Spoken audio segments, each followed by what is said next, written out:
네, 안녕하세요. 서울대학교 김우영 교수입니다. 주민자치와 마을민주주의. 오늘 이 두 가지에 대해서 함께 한번 생각을 해보시죠.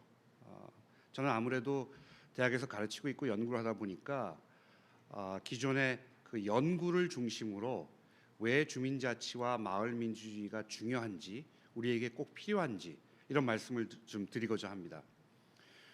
주민자치, 마을민주주의, 이건 딱 생각해봐도 필요한 것이죠. 소위 당위적으로 옳은 것입니다. 우리가 민주주의의 주인으로서 우리가 사는 곳에서 스스로 잘 다스리고 함께 민주적으로 모든 것을 결정하고 집행한다는 것, 이걸 누가 부인할 수 있겠습니까? 이건 당위적으로 옳은 것입니다. 근데 이걸 넘어서 주민자치와 마을민주주의는 우리가 함께 살아가는 근본으로서 우리의 공동의 문제를 해결하고 소위 말하는 지방자치제도의 성패의 관건이 될 수 있다는 것이죠. 요거를 한 3개 정도의 연구를 중심으로 한번 함께 생각해 보겠습니다. 자, 연구 1. 자, 미국의 민주주의라는 연구입니다. 이게 19세기 때 미국이기 때문에 좀 먼 옛날의 미국이죠. 요새 그 트럼프 시대의 미국하고는 다릅니다. 이 프랑스에서 알렉시스 드 토크빌이라는 유명한 이 정치 이론가가 미국을 방문합니다. 그래서 미국을 둘러보고는 깜짝 놀라죠. 이게 미국의 민주주의구나라고 쓴 책이에요. 여기 보면 이런 문구가 있거든요. 자, 미국 사람 보니까 연령, 지위, 기질 관계없이 모두 결사체를 구성하더라. 자, 종교적, 도덕적 결사체, 심각한 결사체, 시시콜콜한 결사체, 별별 결사체를 다 구성하더라, 만들더라 이겁니다. 미국인들은 서로 모여서 잔치를 벌이고 세미나를 개최하고 교회를 건설하고 책을 배포하며 선교사를 파견한다. 병원, 감옥, 학교가 이와 같은 방법으로 조직 운영된다. 뭐 이런 식으로 이제 본 후에 다음에 이런 얘기가 나옵니다. 프랑스에서는 그 주민들이 정부를 들먹거리고 영국에서는 자치영주에게 해결을 요구하는데 반해 미국에서는 결사체를 조직하는 것이다. 그러므로 현재 세계에서 가장 민주적인 국가에서 인민들은 공동의 요구를 달성하려는 또 공동의 목표를 최고의 완벽한 예술의 경지에서 추구하고 있는 것이다. 이렇게 굉장히 높게 평가합니다. 유명한 표현이 여기서 나오는 게 결사의 예술이에요. 자, 프랑스는 문제가 있으면은 정부 관료에게 찾아가서 해결해 달라고 부탁합니다.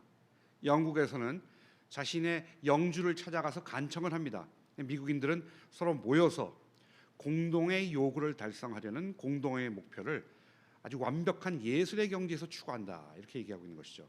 이게 민주주의의 꽃이라는 것입니다. 자, 과거에 이렇게 서로 모여서 결사를 통해서 예술의 경지에서 민주주의를 하더라. 이런 관찰을 하게 된 것이죠. 이게 주민자치와 마을민주주의와 관련된 고전적 연구 1입니다.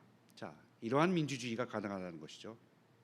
두 번째, 민주주의가 작동하도록 하기, Making Democracy Work, 뭐 이런 책이고 우리나라 말로는 사회적 자본과 민주주의라고 번역된 책입니다. 저자는 하버드 대학의 정치학자 로버트 퍼트남이라는 분인데요. 이태리 민주주의 얘기입니다. 이태리에서 1970년도에 지방자치제도가 도입이 됩니다. 우리가 얼마 전에 지방자치법 전부 개정안이 이제 통과가 됐죠. 70년도 초에 지방자치제도가 법 제도적으로 이렇게 확산이 되는데 20년 이후에 얼마나 지방자치제도가 성공했는지 그 성과를 연구합니다. 그런데 각 지역별로 그게 다르게 나타난다는 것이죠. 이태리 나라가 이제 부츠처럼 생겼습니다. 장화처럼 생겼죠. 밑에 사진 그림 2개가 있는데 그 왼쪽이 뭐냐면요, 정치 경제적 성과를 보여주는 그림입니다. 진한 곳일수록 지방자치 제도가 도입된 20년 후에 정치 경제적 성과가 높게 나타나는 것이거든요. 주로 이제 북쪽이 더 진하죠. 남쪽은 좀 하얗게 되어 있고요. 자, 그러면 여기에 대해서 이 퍼즐이 떠오릅니다. 자, 같은 지방자치 제도가 도입됐는데 왜 어느 지역은 성공하고 또 어떤 지역은 실패하는가? 어떤 지역은 정치 경제적으로 만족할 만한 성과를 내는데 다른 지역은 만족스럽지 못할까? 자, 여기에 대해서 이 퍼즐을 풀기 위해서 연구를 시작합니다. 첫 번째, 이게 잘 사는 곳일까? 잘 사는 곳에서 지방자치제도가 더 성공하는 것일까? 아닙니다.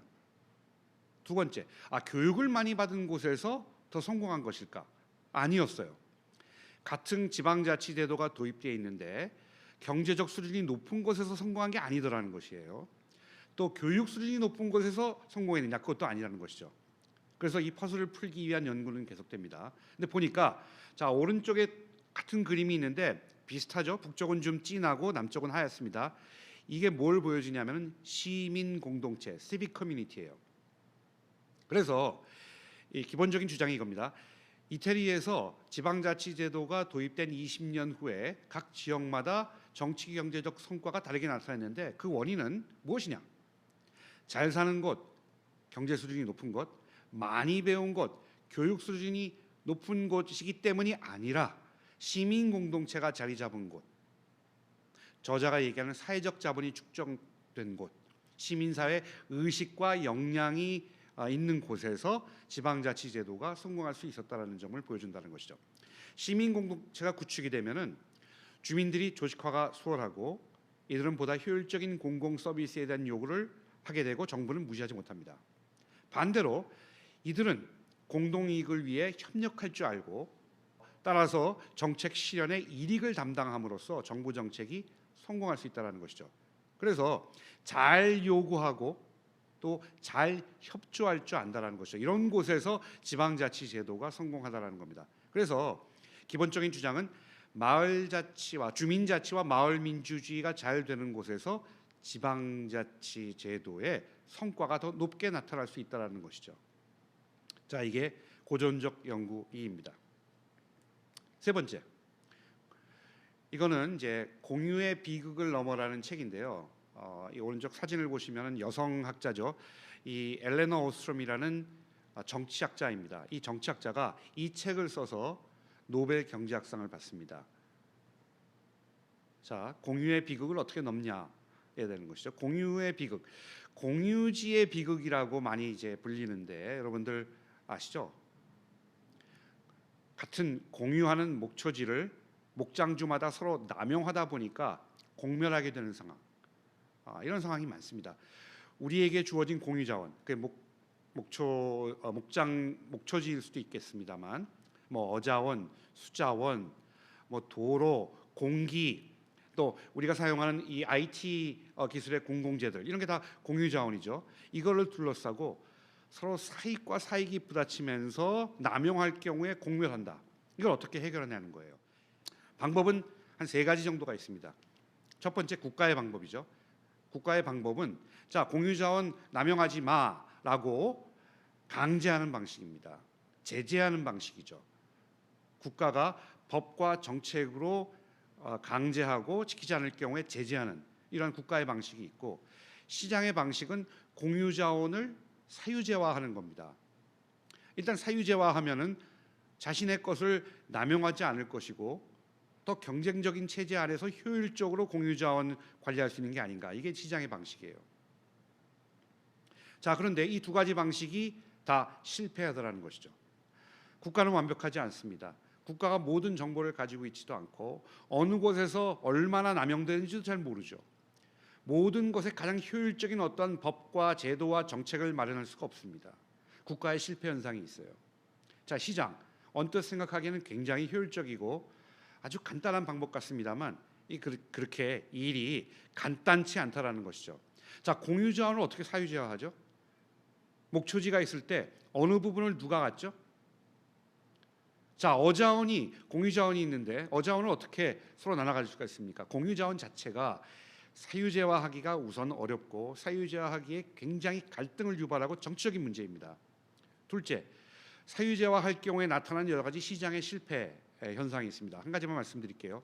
아까 목초지를 목장주가 나눠 가진다고 그랬는데 어느 해에 가뭄이 들어서 어떤 특정 지역의 목장주들은 다 굶어 죽게 생겼습니다. 그러면 어떻게 해야 되죠? 우리가 함께 살아가는 이 공동체를 유지하기 위해서 유지해야 되는데, 시장의 논리에 따라서, 적자 생존의 논리에 따라서 망하는 사람은 망하고 흥하는 사람은 흥하는 이런 체제만을 유지해야 될까요? 그렇게 유지가 될 수가 없습니다. 자, 다시 돌아와서 그래서 이 공유자원을 관리하기 위해서 국가의 방법이나 시장의 방법은 완벽하지 못할 뿐만 아니라 실패합니다. 이때 이 엘렌 오스트롬은 동서고금을 통해서 가장 효율적이고 효과적인 방법을 찾아봤더니 그거는 자치제도에 의한 방식이라는 것이죠. 자치제도에 의한 방식이 무엇이냐?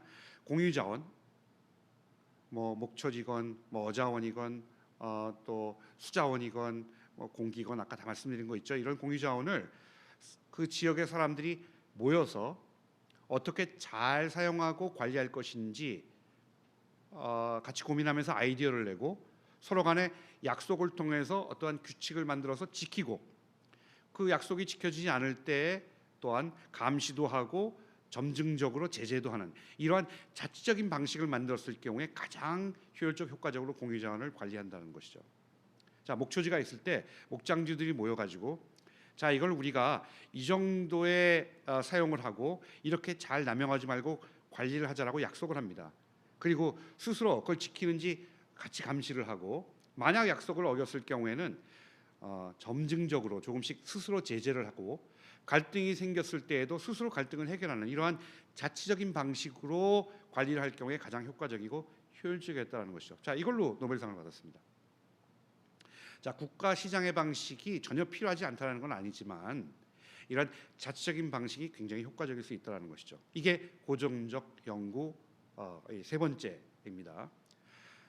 자, 19세기의 미국의 결사의 예술, 그다음에 1970년대죠.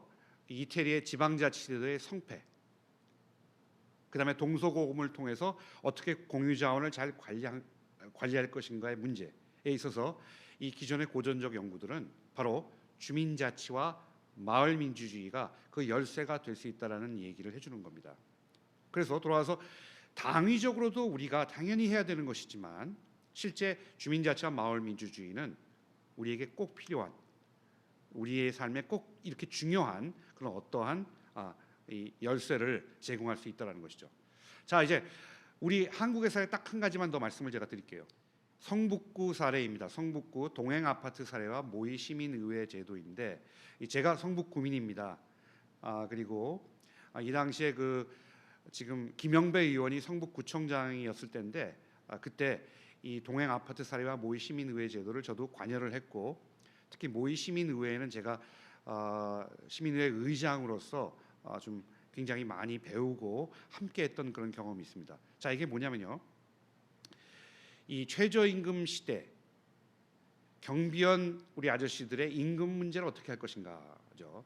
조금 생각해 보시면 당시 그 강남의 한 아파트에서는 이 최저임금 제도가 도입되고 나서 이 입주자들과 경비원들 사이에 갈등도 있고, 또 결국 입주자들이 다 해고를 하는, 경비원 아저씨들을 다 해고를 시켜서 여러 가지 사회적인 문제가 됐던 경우가 있습니다. 그때 성북구에서 어떻게 이걸 해결했느냐?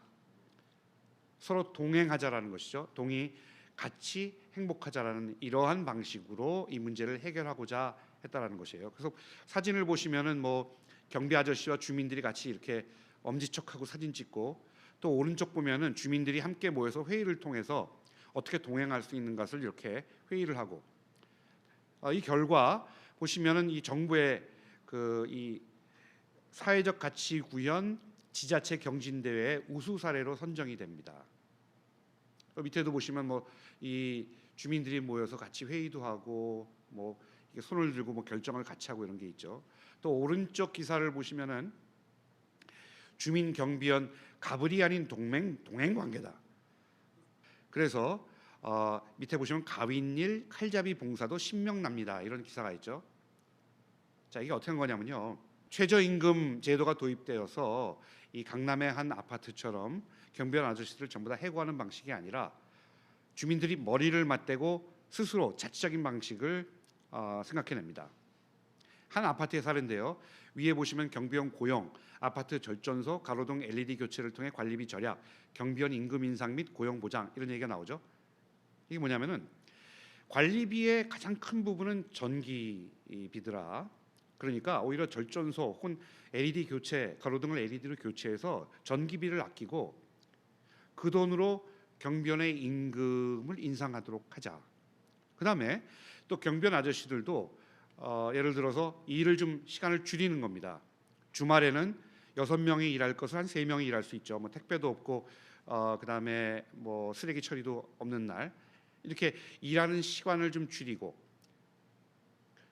그다음에 전기비를 아껴서 임금은 또 인상하고 이런 방식으로 서로 윈윈하는 방식으로 이 문제를 해결하고자 했던 것이죠. 그랬더니만 갑과 을이 아닌 동행, 같이 행복한 관계가 되고 그 안에서 이 아저씨들은 경비원 아저씨들은 가윈 일을 하는 아저씨, 칼잡이를 하는 아저씨, 뭐 여러 가지 그 아저씨들이 새로운 그런 서비스, 봉사도